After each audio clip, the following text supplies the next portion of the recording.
Oi.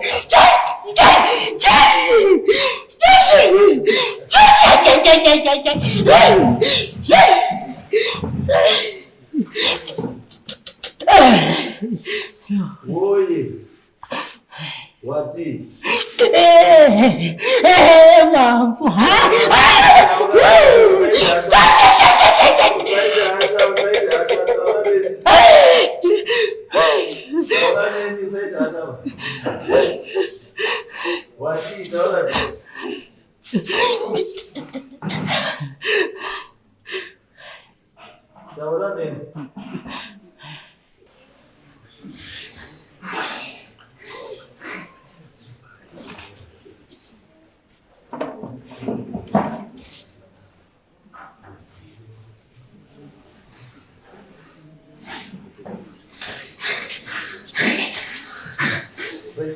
Dan kita pambil di dalam apa udah? Kita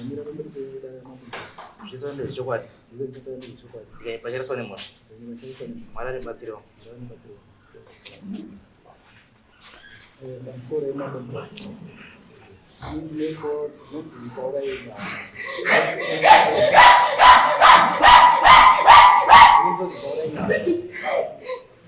Wakanga ulikuwa 16 Oktoba kumseshtaki. Kamu kan cakap dia ini nawam blessing. Blessing. Sangat badal. Enda ujemu ndo pataka fonde nawam. Ari bwana. Maza ati dire umba. Ikati kwa ita chiko sitaenda kwa ndakora. Maza mune zvinoita kumba. Ndatomboda kuignore tatozona mani. Zadaro ndikatafana beta chii beta zvirawo kuti tende ku. Saka beta zvirawo kuti tafamba tasvika kumba. Saka ndo matakadarikira kusvika pana mai guru mwana mai wemukomana. Ndo tasvika pakazara wana. Kari koinda chii chikuitika chibvunza muzukuru anga aripo nemwana wamukoma anowa akagarapo. Kazaba muni beta chii tende munhu. Mone chii mone zvikuitika. Saka ndakapinda mumba ndo patakaona ya mukomana ari kuita zvaro kuita. Katokuona mukoma ari kupi? Sasa kaona baba D. Ndiye akanga ari panapa awari apo. Asi waenda kodaidza wamwe wacho padzasi apa. Zvinoshata. Kataomire wadini? Wauya. So wana mukoma wakauya. Kataona mukoma sezvimauya zvakanaka. Imi mtima togara masvika chii masvika panapa. Toita sei nezvekuita chii nezvekuita mwana. Mukoma awo ndo kwakapindura kati mukubasa kwangu. Hakuna zvinhu zvakadini. Hakuna zvinhu zvakadaro. Kadaiwa isusu hazvina mhosva mukoma. Sekutaura kwemuti isusu ngatifambire chii mwana inzwe kuti chii chiri kumboitika. Mukoma awo neawo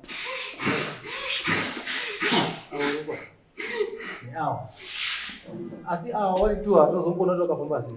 Wandakazosara chinetsera ndo awairawo. Mukoma ndopo kati ndira mukomana wa iguka. Kata mukoma ndikana riri guka kana kupenga kwemuri kutaura. Handiti zvinofambirwa ere. Maza daenda ndo nechambuko changu dadini. Ndaimurowa. Zvise zvaipera. Hakuna dainga ringozi yamukoma wangu iri kubuda. Zvina ndibudire kwandiri. Takoma isusu hazvinei basa kuti zvimuruka. Ndizve tinozviita. Ndakambire mwana. Shona mukoma wakatiza wakaenda. Tikasara nemuna wangu iye uruda. Takoma pane zonyeri panapa. Ngashegedze kise zvinhu zvakadini. Zvada. Ndafambe mwana. Ndipandakatobudwa nemwana kati agati kubvunzwa kuti iguka zvesho ere nani kupenga. Kana kuri kupenga inga ndo mapereti udini tiri kungoita mumushayi. Chiri udzii kuti wana mukoma watadza kusimudza musoro. Pane zviri kuitika ere. Takafamba watodzoka takaodzwa. Kati isusu nyaya isusu yakadini yatikuira. Ndadzoka kuna shawa kuna sabhuku matenga mbiri. Kuti asabhuku kunowere vana baba vemumusho panyana vamboyo pano. Sabhuku akati hapana ndau. Kwaza nyana nini nyaya iyi kuti ndichakwanisa kudzosera kuti kutonganidza. Azvichaita. Kuti noda kuti ngata udini ndakutonga. Tonyaya kuti ndende kuchidzika wani ndakwashi. Kuendese nyaya kwashi. Takadzika kwashi. Mfana wangu naye ngomana. Ndakatanya nyaya kundaizwa. Asi nyaya atidini atikuti. Ndakukwendesa chii? Ndakukwendesa kwa mambo. ndakanyora tsamba ndasvika kuona vandorikaenda ndazosvika napo changamira iri nhau yemumusho panyanya nekuti vana baba havazi kusimudza musoro pane zvekuitika chiitika mumusha kuri kufa vanhu vari kungofa hapana kana rungofambirwa kana chii havasingodora kana matanho avo sana baba mumusha aisu takaona kuti nyaya isusu taita vati vana vana dosati tazvitisowo nyaya iyi pamuri chakati. Right. Kenapa bos lagi? Di mana bos berada? Baik, salah satu dogo. Ini, kamu ni aku. Ini sudah jadi. Aku namun hari, wahana mungkin. Pasar itu there is a problem. Di rumah.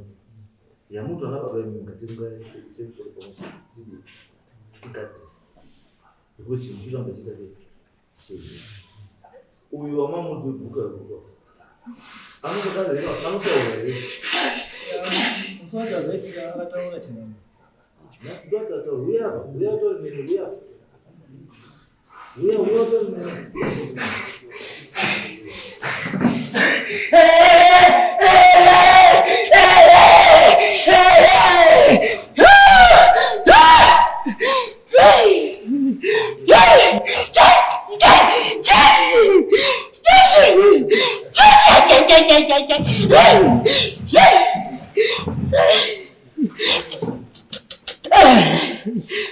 Woi, woti. Mampu.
Mambo, pakai mundu.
chimwe chisechidauka chinoti mhuri kana kutoriwa matanaye mugadzise musachitore laiti zvinenge munhu kana akadaigaraina anouraya munhu anokuwadza munhu ngozi simba raanenge ainaro hamurikwanisi. Saka chiripo nechekuti pakuda kuti mubvise mhuri musasingana kuti iwe ndikine kuti ndiyesera kugara padenzi itai kuti chinhu chidese chaakuda kuti izvozvi dai kunzi makabatana tsvagai munhu anokwanisa kuti munhu uyu anoporeswa anodzikamiswa adzikamiswa haasazveka sei otaurwa naye okwanisa kutaura chii motigadzirisa zvinodoka rukuriraka siri nyaya yakuro siri nyaya yakuro mutokuvira kuti yamhako menyu itai kuti motipa dziso ndingone kubatwa apa inimi mungamukuziviya ndiri kutaura mama ndini sipeni mwanasa wani ndiri kuti inini kana yadai kana matoyavana vatakabatsirana zviite sei zviiti asi chamunofanira kuziva chekuti inini handikumanikidzii zvamusingadii mutemo hangu inini what I can only do kuadvaisai kuti ichi chiwani chinoda kupedzwa nenzira yakadai asi handikumanikidzii kuti izvo ndezvenyu kana mawirana kuzvo ini chakupasite kuti matimuda chii anobatsirai wangu kuti mude achinzwa zviripo ndokwemukuite asi the choice yekuti zvamuda kuita nezvizvi ichoice yana yenyu ini ndokubatsirai because izvi zvinhu zvidai handisi pano mwenyu papanokwanisa kuti ini handizvikuvira kapaizvi saka handikwanisi kutora munhu yeye ndokumanikidza kuti ndoite izvo iye asinga kwandiri nege mutemo asi kana mati muda hayo ndinokwasisai semungobadziwa kuti wameso wanakuza handina ini wanhu kuti ngatibatsirwa kumwana katei because munenge muda kuti chinhu chiite sei asi kana musingadi munozonati pamberi apo zviri nane kuti mugadzise chinhu kwafa munhu wayo than kunozotanga kugadzisa muchawiswa dii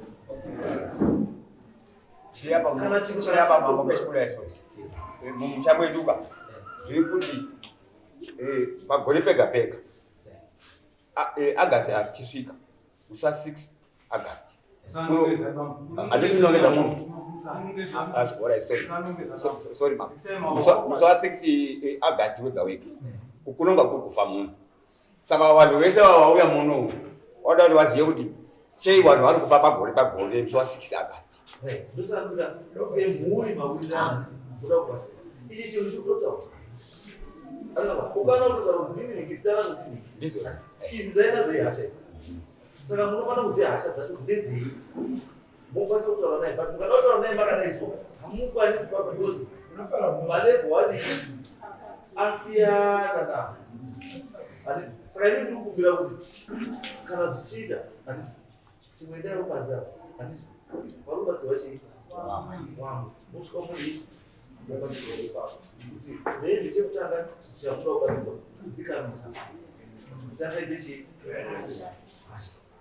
then kana zvadaro ndiri modi zvekuti arikutandazara kuti king aiwa he is innocent kusvikira proven chii iye akubvira kuti ndishuwa ichi ndochiziva izvi handizotiteza mazita anotaura nzira dzakasiyana umwe anokwanisa kutira kuti mweya upakangwapauri munhu uchitaura zita rechi zvinoita muroi anopfeka fesi yamaiwe panext door achinoroya pai panext door iwe paunoona munhu muhombe uri kuona chii urikuona maiwe panext door asi handi munhu ari kuroya nekumanika bridge asi watora fesi ichi yekuyi ndobva aipfeka ndochiwa ndizvo saka chiripo chekuti kana zvakadai zvinoda kuti muise mhuri makabatana dai mochitogadzirisa chinhu because anga mataura 6 November 6 August pamwe mumwenyu pane maChristmas day kupedzisa ndiwo kwenu Saka zvisati zvasvika gadzirisai because chinhu chimaakuchiziva kuti chinhu chiri pane chinhu chikutora gore nechi pamusoro changu inini ndiriKristu vanatavana ndifunga musi wataurwa musi wa16 patanga nyaya iyi inini ndingatisara pavana pamba pachirwapa mukoma kune nyaya dzaiitika kumashure uko ndofunga takabva tavakutsinga ngomashure zvichimboita kuti ndandakambonyina ndichirwara saka mukoma waye takazodzoka futi mukuwirirana saka ndinongorara muchidimbu mushoti ndakazofonera nemukoma musi wa16 handichazipa newe mufana uyu akarowa mukoma inini ndiri kumasvingo saka mukoma wakandifonera wakati zvaita mufana uyu nenyaya yepamunda apa arowa mukoma asi taona kuti tiende kuno mudisciplina sezvatakanga takaronga isusu sana baba kuti mwana wedu ava netsika dzekunongedza chii wanana baba saka ngatingogari pasina kuti munenge aita izvo zvinofunga mukomana anga ari kupawa vana vedu tikati isusu mwana vakomana ava kujairira munongedza chii vana baba ngatitoti vana baba tese kana paita baba anenge ajokonwa nemwana tisingatindi kogara pasi pamwana iyeye saka mukoma wachitaura wakati taona kuti imini sababa pambeba kuti tisvike pomusi pazvidini hazviitiba ndikati aura ndiri kuya mangwana saka ndabva ndabata foni pandamufonerei mufano ndikati ko iwewe wazviita sei wadii kutiza waenda kunorowa mudhara zvikanzi mudhara ndatomurova zveshuwa ndikati manje unoziva mutemo wedu ndokuti unoda kudiscipline zvikanzi munhu waye makakwana imi ndiyapindirai ndikati takakwana kanzi yainese ndikuda inese saka panguva iyoyeyo ini ndakabva ndazosvika maigura ava vanozotaura kuti kune zvekudini panguva iye ndakataura iyeyo kuzanzi kuti mafuka ndipakabhatanga kuita zvaari kuita izvi inini ndakatora sekuti mukana wanga uri wokuvharidzira kurova kwaangaita chii kana nanhasi zvaatotaura pa handina kana kugwitsikana nazvo ndochokwadi chokwadi saka avharirira nyaya iyoyo ini makuseni ndakabva ndaenda kumba kwachiriko ndichisvika akabva ndakasvika achibva kogeza ndizwa kuti anga kutoita zvarini zvati angosvemuka futi ndivada kundibata ndikati chii zvikati ndiri po ndikati po wepi zvikati po mwana tsani makandiurei ndikati iye kana uri mukoma wanguka wasei wabuda apa uchitaura twakafa sei kana inini zvabva atoerenga ndakauraiwa ndisipredi ndakauraiwa natembu ndikauraiwa nazamisai tese tiri panapa vakanongedza zita bhaizika asi ndikaenda kwasabhuku pana wanga watoenda kwasabhuku kutawaiyezai saka isusu bva tachiungana mandipa zvita kuti uya taura kuti takazviti iguka ndikati hakuna ndikati iwewe ndakakufonera zvikati he wakandifonera ndikati ndakakufonera uripi kana uripo iwe uri kumakuwa wakadaira sei foni yangu zvikati he wakandifonera kuti kuna uri kuya uzokuti kuzokurwisa kuna uri tiri kuya uzokuchaya saka wakandifonera ndikati wakadaira sei foni iwe uri kumakuwa saka handina kuzogutsikana naizvo zvezvese bo takazondibvunza kuti wakafa sei zvikati makandibatsira kuenda kumaprofita saka wakaraiwa nemaprofita here zvikanzi asi tiri kudaro pakuti zvinyanzonga zvakasimba kudaiwo tine vamwe vanhu vakanga vaenda pamba pedu papapa vachienda kunoshopera vachigadzira vachinotora ivhu rekumakuwa tine mwanasikana akazotitaurira nyaya yacho takumubvunza kuti zuro pakazouyawo mubatsiri uyu ndiye azokonzera kuti zvinhu zviite